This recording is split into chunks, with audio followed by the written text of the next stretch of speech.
How to fix your PC device needs to be repaired.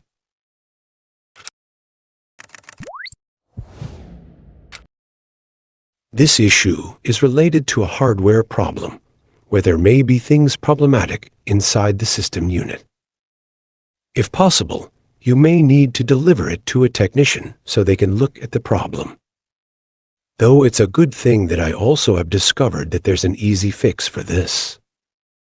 You just need to basically turn off the computer by pressing the power button on your system unit. And just press it again if it doesn't turn on automatically.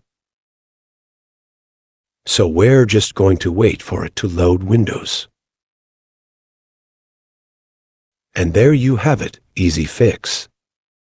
Thank you guys for watching. I hope this helps you.